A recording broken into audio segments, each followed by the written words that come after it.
Well, I am leaving the Meadows right now on my way back to Ohio. A long 2 days, and it was not uneventful at all.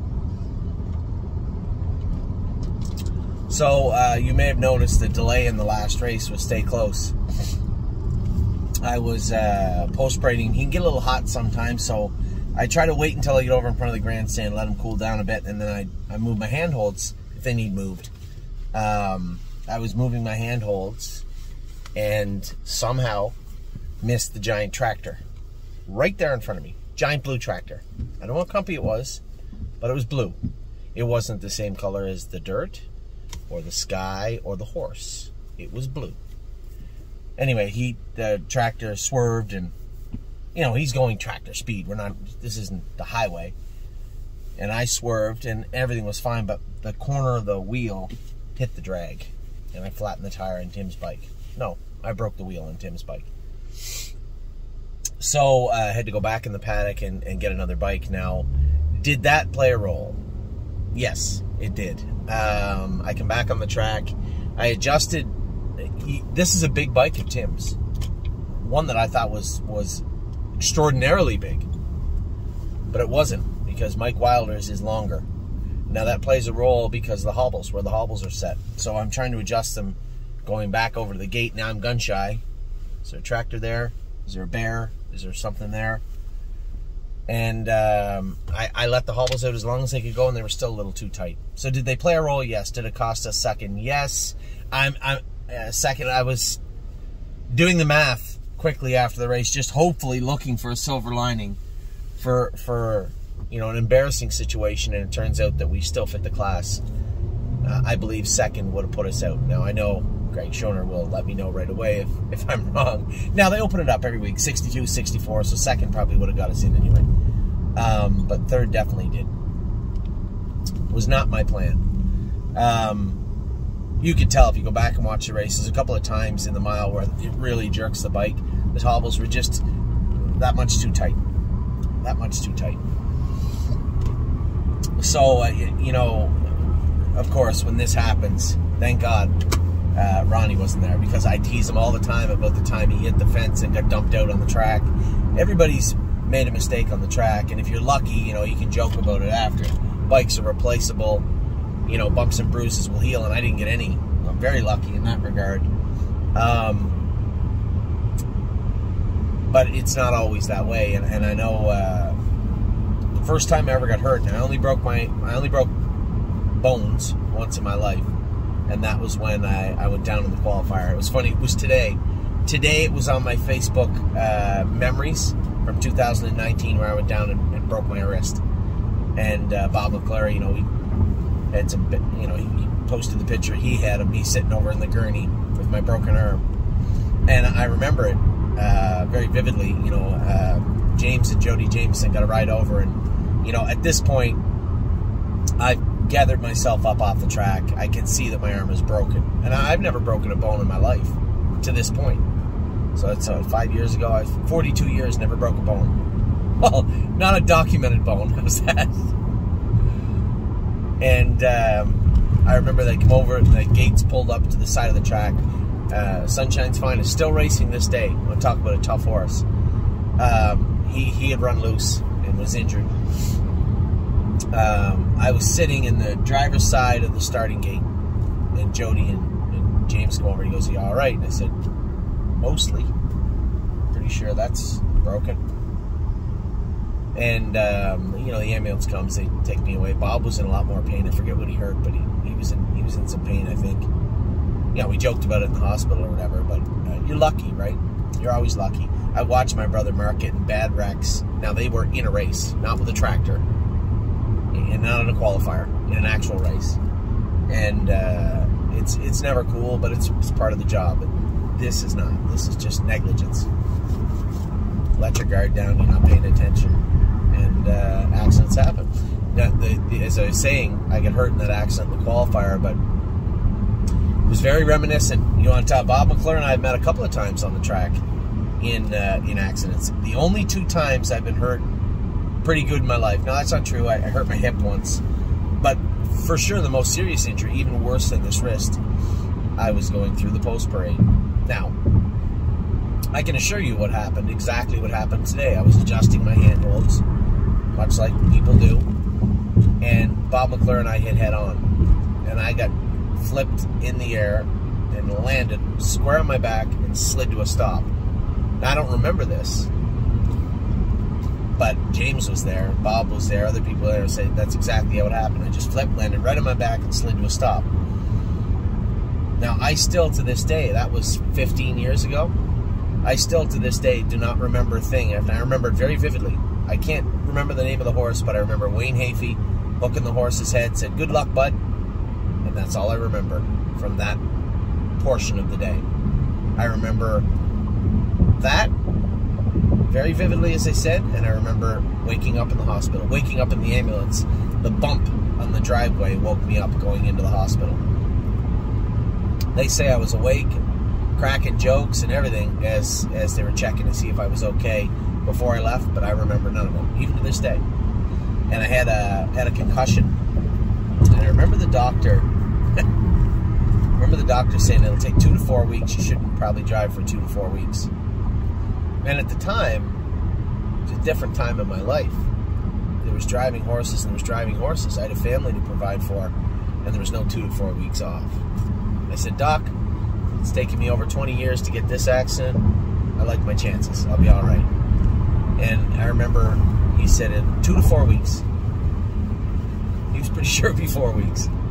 And I remember 2 weeks later, James comes to me and he asked me if I was all right. Now, James was just a kid at the time. Now, yeah, James is in his mid-20s at the time. He just started driving. Probably the first couple of drives he's got at Mohawk. And he came and asked me if I was all right. I said, "Yeah, what do you mean?" He goes, "Anthony, it's been 2 weeks since your accident. You've sat in that chair and haven't said a word in between races to anyone.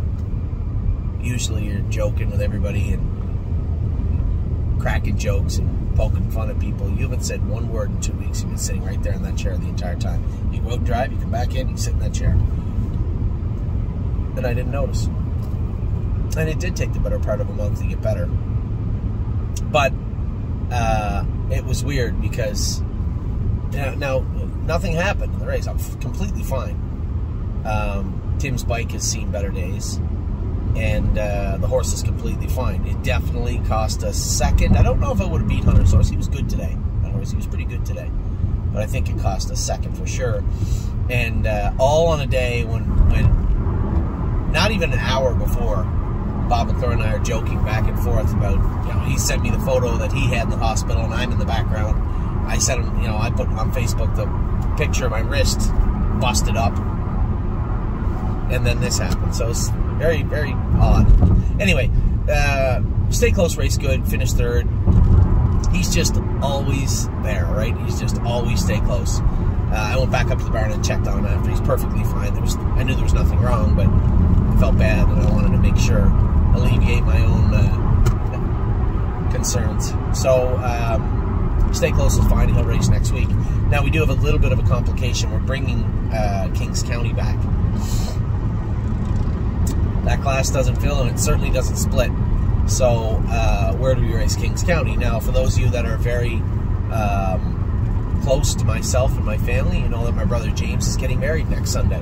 So I told Amy, as we generally do on Friday afternoons, we'll go back with Ollie. Ollie has baseball practice. Saturday, we'll be in Ontario. We'll train the babies on Saturday. Whoa, pump the brakes. Tim was the one that reminded me, Anthony, all the stakes, arson, time is on my side, is next Saturday. Pickpockets class. That actually goes next Friday. Not Saturday, Friday. But it's the same class as Memory and Imagination also. So, what to do? What to do? I'm going to have to talk to Amy. I thought it was going to be a pretty easy day. Didn't foresee any bike accidents. Didn't foresee any complications with horses being entered. Stay Close is going to win. He'd be up a class. Doesn't always go to plan. So, what do we do? I guess we're going to have to spend the rest of the week figuring all that out. I believe the 3 horses I had mentioned get in Northfield this week, so I'll likely stay at Northfield. Of course, Vaquero couldn't just draw a nice little soft 1, 2, 3, 4 hole. He'd have to draw the 8 hole. Of all the horses that trained today, he didn't train the sharpest. The vet did find some issues with him, thought his feet were hurting him pretty good. So we're going to do some work on it, but he drew the 8-hole on Wednesday. Pulled the shoes, drew 3 or something, and Blanton's Blue is in also. Lover's Play got back in Wednesday here, so she's going to race Saturday, Wednesday. So I'll probably forego going to Miami Valley, and I'm Fancy Like. Chris Lems is going, Ronnie's going, Brett Miller obviously is there. Somebody can drive I'm Fancy Like.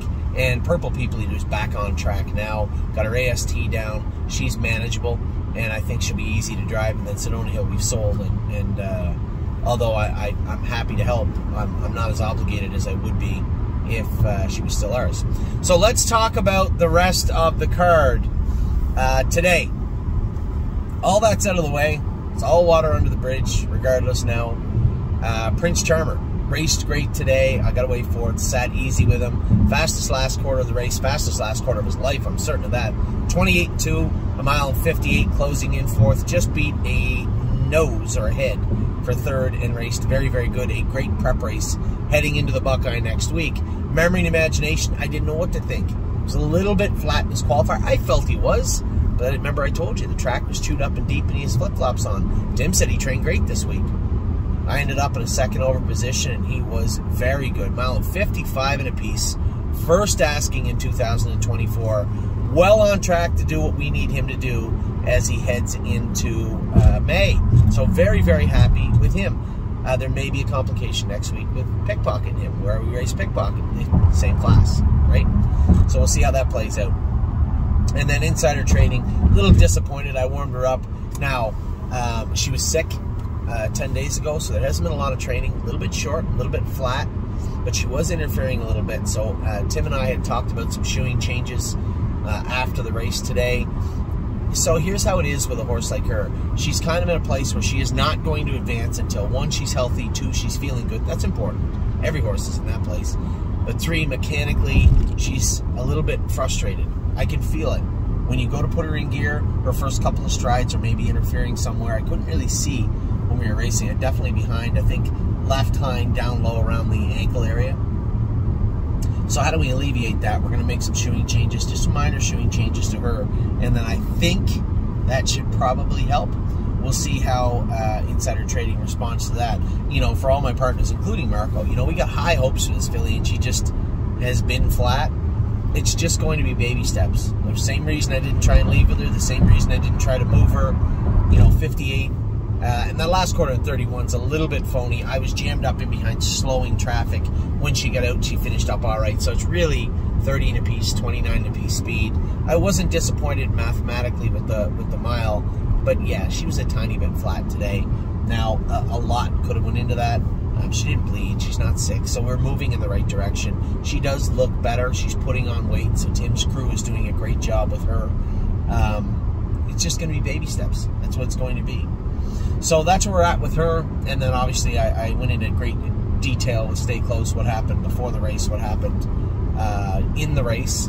Did those hobbles being a little bit tight cost us? He's won races plenty of times with the hobbles as tight as that. Just my personal preference would be for that particular horse. I thought they were about an inch or an inch and a half too tight, which definitely easily could convince me that it cost him second. I don't think I was getting the Hunter's horse though.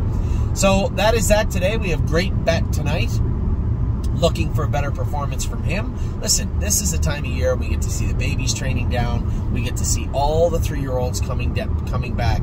Some of them are going to break our hearts a little bit. Some of them are going to surprise us. Some of them are going to do exactly what we really, really hope they would do.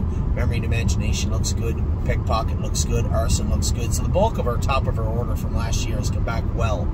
It's the middle guys that I'm looking to see bounce forward. Prince Charmer looked good today. Right? Gypsy Hill qualified great. It's not like they're all coming back great or poor. You're going to have a mix in the middle. And when it comes to an insider trading, here's a horse that I believe is going to get back to that horse we want her to be, or a certain or a diluted version of it. But she's going to be an effective horse. It's just going to take baby steps with her. So that's all the good, the bad, and the ugly from today. We have Great Bet tonight. Good luck to all my partners on Great Bet. I'm back here tomorrow.